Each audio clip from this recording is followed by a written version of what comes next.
Село Крклино добива ново фудбалско игралиште. Се работи со полна паре, а веќе се завршени поголемите работи, рече денеска градоначалникот на Битола Владимир Талевски, кој изврши увид во работата. Вредноста на игралиштето е 3 милиони денари, а истото ќе има 2 монтажни контейнери кои ќе служат како соблекувални за играчите.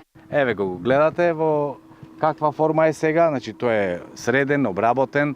Овде исто имаме соблекувални и сето она што е потребно за судиите, имаме клупи за резервните играчи и мислам дека е голем мерак на мештаните овој стадион да се стави во функција. Значи во период следниве 10 до 15 дена сите активности ќе бидат завршени, контејнерите исто така ќе бидат завршени, останува да се засади со трева и да изчекаме да се појави тревата. Потоа се договараме со луѓето од овде како ќе се одржува тревата. Тие имаат одличен фудбалски клуб, мислам дека ќе биде голема радост, а ние и понатаму ќе ги поддржуваме и во сите нивни барања ќе добиваат поддршка од општина Битола. Проектот е дел од програмата на локалната самоуправа, а истиот се реализира по барање на мештаните. После многу години конечно ние го добиваме овој стадион кој многу ни значи не само нас, туку и мислам и дека и на соседните села кои гравитираат на овој дел од општината кои ќе имаат можност да играат утакмици тука.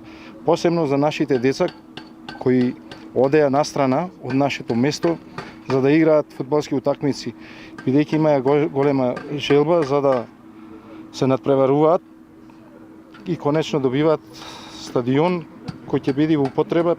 Се надевам од напролет дека ние ќе играме нашите такмици тука. Градоначалникот Талевски потсети дека во изминатиот период се работеше и на други проекти во село Крклино. Направени се мостовите во селото, асфалтирани голем дел од улиците, а се направени интервенции во училиштето и дворното уредување.